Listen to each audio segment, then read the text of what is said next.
Hi friends, welcome back to Pushu vlogs Kannada. ನಾನಿವತ್ತು ಮಾರ್ನಿಂಗಿಂದ vlog start ಮಾಡ್ತಾಯಿದ್ದೀನಿ. ಚಿಕ್ಕು ಮತ್ತು ಚಿನ್ನಮ್ಮ ಇಬ್ಬರು ಆಟ ಆಡ್ತಾ ಇದ್ದಾರೆ. ನಾನು ಮಾರ್ನಿಂಗ್ ಎದ್ದ ಕೂಡಲೇ ಒಂದು ಡಿಟಾಕ್ಸ್ ಡ್ರಿಂಕ್ನ ಮಾಡ್ಕೊಂಡು ಕುಡಿತೀನಿ. ಇವತ್ತು ನಾನು ಬೆಟ್ಟದ ನೆಲ್ಲಿಕಾಯಿ, ಕ್ಯಾರೆಟು, ಬೀಟ್ರೋಟು, ಕರಿಬೇವಿನ ಸೊಪ್ಪು ಮತ್ತು ಶುಂಠಿ ಹಾಕಿ ಡಿಟಾಕ್ಸ್ ಡ್ರಿಂಕ್ನ ಮಾಡ್ತಾಯಿದ್ದೀನಿ. ಅದನ್ನು ಇದಿಷ್ಟು ರುಬ್ಬಿ ಮತ್ತು ಇದಕ್ಕೆ ಒಂದು ಸ್ವಲ್ಪ ಉಪ್ಪು ಬೇಕಂದರೆ ಉಪ್ಪು ಆ್ಯಡ್ ಮಾಡಿಕೊಂಡು ಸೋಸ್ಕೊಂಡು ಕುಡಿಯೋದು. ಇವತ್ತೇನೆಂದರೆ ಚಿಕ್ಕುಗೆ ಕಿವಿ ಚುಚ್ಚಿಸ್ಕೊಂಡು ಬರೋಕ್ಕೆ ಹೋಗೋಣ ಅಂತ ಅಂದ್ಕೊಂಡಿದ್ದೀವಿ. ಇವತ್ತು ದಿನ ತುಂಬ ಚೆನ್ನಾಗಿದೆಯಂತೆ. ಹಾಗಾಗಿ ಮುಡಿ ಕೊಟ್ಟ ಕೂಡಲೇ ನಾವು ಅಲ್ಲೇ ಚುಚ್ಚಿಸ್ಬೇಕಿತ್ತು. ಬಟ್ ಅವಳಿಗೆ ಹುಷಾರಿಲ್ಲದಿದ್ದರಿಂದ 1 ವೀಕ್ ಲೇಟಾಗಿ ಚುಚ್ಚಿಸೋಣ ಅಂತ ಅಂದ್ಕೊಂಡ್ವಿ. ಸೊ ಇವತ್ತು ದಿನ ಚೆನ್ನಾಗಿದೆ ಅಂತ ಹೇಳಿದ್ರು. ಹಾಗಾಗಿ ಇವತ್ತು ಕರ್ಕೊಂಡು ಬಂದಿದ್ದೀವಿ ಕಿವಿ ಚುಚ್ಚಿಸೋದಕ್ಕೆ. ಅವಳಿಗೆ ಪಾಪ ಯಾವುದೇ ರೀತಿ ಐಡಿಯಾ ಕೂಡ ಇಲ್ಲ ನನಗೇನು ಮಾಡ್ತಾಯಿದ್ದಾರೆ ಅಂತ. ಆಟ ಆಡ್ಕೊಂಡಿದ್ದಾಳೆ ತುಂಬ ಚೆನ್ನಾಗಿ. ನೋಡಬೇಕು ಎಷ್ಟು ನೋವಾಗುತ್ತೆ, ಯಾವ ರೀತಿ ಅಳ್ತಾಳೆ ಅಂತ. ನೋಡಿ, ಮಾರ್ಕ್ ಮಾಡಿ ಇವಾಗ ಚುಚ್ತಾರೆ. ಪಾಪ ಅವಳಿಗಿನ್ನೂ ಗೊತ್ತಾಗ್ತಾ ಇಲ್ಲ. ಇದೇ ಮಕ್ಕಳು ಅಂತ ಅನ್ನೋದು ಅಲ್ವ ಪಾಪ. ಅವ್ರಿಗೇನೂ ಗೊತ್ತಾಗೋದಿಲ್ಲ ಏನು ಮಾಡ್ತಾರೆ ಏನು ಅಂತ. ನೋಡೋಣ ಹೇಗೆ ರಿಯಾಕ್ಟ್ ಮಾಡ್ತಾಳೆ ಅಂತ. ಇವಳಿಗಂತೂ ಫುಲ್ಲು ಕ್ಯೂರಿಯಾಸಿಟಿ, ಏನು ಮಾಡ್ತಾಯಿದ್ದಾರೆ ನನ್ನ ತಂಗಿಗೆ ಅಂತ. ಬೇಗ ಚುಚ್ಚಿ ನಾನು ನೋಡಬೇಕು, ಬೇಗ ಚುಚ್ಚಿ ನಾನು ನೋಡಬೇಕು ಅಂತ ಕಾಯ್ತಾ ಇದ್ದಾಳೆ. ನೋಡಿ ಈಗ ಚುಚ್ತಾರೆ, ಹೇಗೆ ಅಳ್ತಾಳೆ ಅಂತ. ನಮ್ಮ ಕೈಲಂತೂ ನೋಡೋದಕ್ಕಾಗೋದೇ ಇಲ್ಲ ಇದನ್ನೆಲ್ಲ. ಪಾಪ ಮಕ್ಕಳು ಅಳೋದನ್ನು ನೋಡಿ, ಎಷ್ಟು ನೋವಾಗುತ್ತೆ ಅಲ್ವಾ ಅವಕ್ಕೆ. ನಮ್ಮ ಕಡೆ ಎಲ್ಲ 9 ಮಂತ್ಸ್ಗೆ ಮುಡಿ ಕೊಟ್ಟ ಮೇಲೇ ಕಿವಿ ಚುಚ್ಚಿಸೋದು. ಬಟ್ ಒಬ್ಬೊಬ್ರದ್ದು ಪದ್ಧತಿಗಳು ಒಂದೊಂದು ಥರ ಇರುತ್ತೆ. ಕೆಲವೊಬ್ಬರು 3 ಮಂತ್ಸ್ಗೆ ಚುಚ್ಚಿಸ್ತಾರೆ, ಕೆಲವೊಬ್ಬರು 5 ಮಂತ್ಸಿಗೆ ಚುಚ್ಚಿಸ್ತಾರೆ. ಬಟ್ ನಾವೇನಂದರೆ ಮುಡಿ ಕೊಟ್ಟ ಮೇಲೇ ಕಿವಿ ಚುಚ್ಚಿಸೋದು. ಅಷ್ಟೊತ್ತಿಗೆ ಮಕ್ಕಳು ಸ್ವಲ್ಪ ದೊಡ್ಡವಾಗಿರ್ತವೆ, ನೋವಾಗುತ್ತೆ. ತುಂಬಾ ಹತ್ತಲು ಮಾತ್ರ ನೋಡೋಕ್ಕಾಗಲೇ ಇಲ್ಲ. ಇವಳು ಏನಂದರೆ ಚಿಕ್ಕು ಸ್ವಲ್ಪ ಅಳೋದಕ್ಕೆ ಸ್ಟಾರ್ಟ್ ಮಾಡ್ತಾಳೆ ಅಂದರೆ ಅವಳಿಗೆ ಸ್ವಲ್ಪ ಉಸಿರು ಕಟ್ಬಿಡ್ತಾಳೆ. ಅಳ್ತಾ ಅಳ್ತಾ ತುಂಬ ಬಿಗಿಳಿಸ್ಕೊಂಡು ನೋಡಿ ಯಾವ ಥರ ಅಳ್ತಾ ಇದ್ದಾಳೆ ಪಾಪ. ಈಗ ಇನ್ನೊಂದು ಕಡೆ ಕಿವಿ ಚುಚ್ಚೋಣ ಅಂಥೇಳಿ ಕೈಗೆ ಕೊಬ್ಬರಿ ಪೀಸ್ ಕೊಟ್ಟು ಕೂರಿಸಿದ್ದೀವಿ. ಬಟ್ ಆದ್ರೂ ನೋವಾಗೇ ಆಗುತ್ತೆ ಅಲ್ವಾ, ಏನು ಮಾಡೋದು.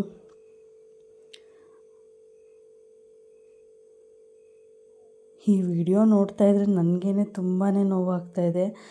ಆ ಮೂಮೆಂಟಲ್ಲಿ ನಮಗೂ ಅಷ್ಟು ಗೊತ್ತಾಗೋದಿಲ್ಲ. ಬಟ್ ಇವಾಗ ನೋಡ್ತಾಯಿದ್ರೆ ತುಂಬ ಎಷ್ಟು ನೋವು ಅನುಭವಿಸಿದ್ಲಪ್ಪ ಅಂತ ಅನಿಸುತ್ತೆ. ಬಟ್ ಅದೆಲ್ಲ ಜಸ್ಟ್ ಒಂದು ಸ್ವಲ್ಪ ಹೊತ್ತು ಅಷ್ಟೇ, ಮತ್ತು ನಾರ್ಮಲ್ ಆಗಿಬಿಡ್ತಾರೆ ಮಕ್ಕಳೆಲ್ಲ ಮರೆತು. ನೋಡಿ ಈಗ ಎಷ್ಟು ಚೆನ್ನಾಗಿ ಆಟ ಆಡ್ಕೊಂಡಿದ್ದಾಳೆ. ಇಲ್ಲೇ ಪಕ್ಕದಲ್ಲಿ ಒಂದು ಚಾಟ್ಸ್ ಅಂಗಡಿ ಇತ್ತು. ಸೊ ಚಿನ್ನಮ್ಮ ಫ್ರೆಂಚ್ ಫ್ರೈಸ್ ತಿನ್ನಬೇಕು ಅಂದ್ಲು ಅಂತ ಹೇಳಿ ಇಲ್ಲಿ ಕರ್ಕೊಂಡು ಬಂದಿದ್ದೀವಿ. ನಾವು ಹಾಗೆ ಏನಾದರೂ ಚಾಟ್ಸ್ ತಿನ್ಕೊಂಡು ಹೋಗೋಣ.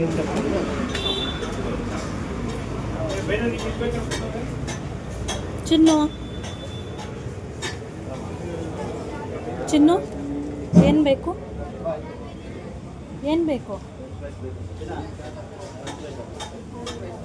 ಇಲ್ಲ ಹೇಳೋ, ಏನು ಬೇಕು?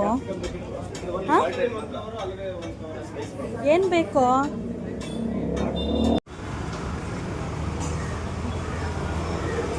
ಹಾಯ್ ಚಿನ್ನಮ್ಮ, ಏನು ತಿಂತಾ ಇದೆಯಾ ಚಿನ್ನಮ್ಮ?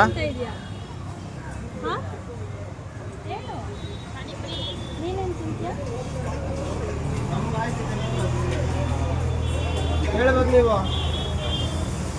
ಒಳಗಡೆ ಹೇಳಲ್ಲ.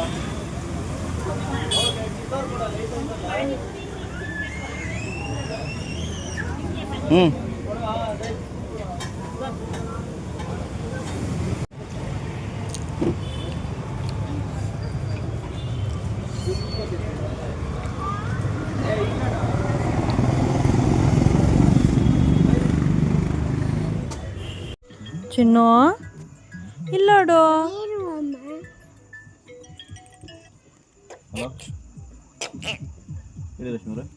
ಇದು ನಾನು ನೆಕ್ಸ್ಟ್ ಡೇಯಿಂದ ವ್ಲಾಗ್ನ ಕಂಟಿನ್ಯೂ ಮಾಡ್ತಾಯಿದ್ದೀನಿ. ಯಾಕಂದರೆ ಪ್ರೀವಿಯಸ್ ಡೇ ಕಿವಿ ಚುಚ್ಚಿದ್ರಿಂದ ಸ್ವಲ್ಪ ಅವಳು ತುಂಬ ಅಳ್ತಾ ಇದ್ಲು ನೈಟೆಲ್ಲ ನೆನೆಸ್ಕೊಂಡು.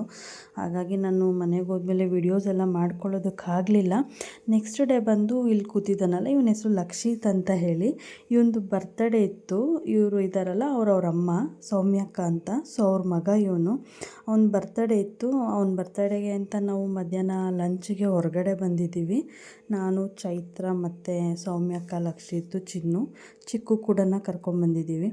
ಸೊ ಇಲ್ಲಿ ಲಂಚ್ ಮುಗಿಸ್ಕೊಂಡು ಹೋಗಿ ಮನೆಯಲ್ಲಿ ಸಿಂಪಲಾಗಿ ಬರ್ತಡೇ ಪಾರ್ಟಿ ಮಾಡೋಣ ಅಂತ ಹೇಳಿ. ಏನಾಗ್ತಾಯಿದೆ ಅಲ್ಲೂ ನೋಡಿ ಎಷ್ಟು ಡ್ರಾಮಾ ಮಾಡ್ತಾಳೆ ಅಂತ ಹೇಳಿ. ಹೆಂಗಂತಿದೆ? ಚುಮ್ ಅಂತಿದ್ಯಾ? ಚಿಕ್ಕು ತುಂಬ ಹೊರಗಡೆ ಬಂದಿದ್ಲಲ್ಲ, ಅವಳು ಅದು ಇದು ಎಲ್ಲ ಎಳೀತಾ ಇದ್ಲು. ಹಾಗಾಗಿ ನಾನು ಜಾಸ್ತಿ ವಿಡಿಯೋ ಮಾಡ್ಕೊಳಕ್ಕಾಗಲಿಲ್ಲ ಅಲ್ಲಿ ಲಂಚ್ದು. ಈಗ ಮನೆಗೆ ಬಂದ್ವಿ, ಈವ್ನಿಂಗ್ ಆಗಿತ್ತು. ಸಿಂಪಲ್ಲಾಗಿ ಇಲ್ಲಿ ಕೇಕ್ ಕಟ್ ಮಾಡಿಸೋಣ ಅಂತ ಹೇಳಿ ಮಾಡಿಸ್ತಾ ಇದ್ದೀವಿ. ಇವ್ರದ್ದು 2ನೇ ಮಗ ಇವನು ದೊಡ್ಡವನು ಭುವನ್ ಅಂತ, ಅವನು ಹಾಸ್ಟೆಲಲ್ಲಿ ಇರ್ತಾನೆ. ಸೊ ಇವನದು ಬರ್ತಡೇ ಇದೆ. ನಮ್ಮ ಚಿನ್ನಮ್ಮ ನಾನು ಲಾಸ್ಟ್ ವ್ಲಾಗಲ್ಲಿ ಹೇಳಿದ್ನಲ್ಲ, ಅವಳಿಗೆ ಬರ್ತಡೇ ಅಂದರೆ ಎಷ್ಟು ಇಂಟ್ರೆಸ್ಟ್ ಅಂತ. ನೋಡಿ ಹೇಗೆ ನೋಡ್ತಾ ಇದ್ದಾಳೆ ಅಂತ. ತುಂಬಾ ಖುಷಿ ಪಡ್ತಾಳೆ. ಯಾರದೇ ಬರ್ತಡೇ ಆದ್ರೂ ಕೂಡ ಅವಳದೇ ಬರ್ತಡೇ ಏನೋ ಅನ್ನೋಷ್ಟು ಹ್ಯಾಪಿಯಾಗಿರ್ತಾಳೆ. ಥ್ಯಾಂಕ್ ಯು ಅಷ್ಟೇ, ನೋ ಎಕ್ಸೈಟ್ಮೆಂಟ್ಸ್.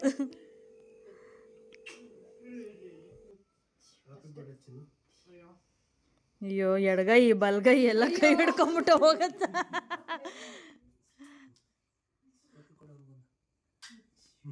ನಿಮ್ಮ ಅಮ್ಮಂಗೆ ಮಾತ್ರ ಕೊಡ್ಲಿಲ್ವಲ್ಲೋ?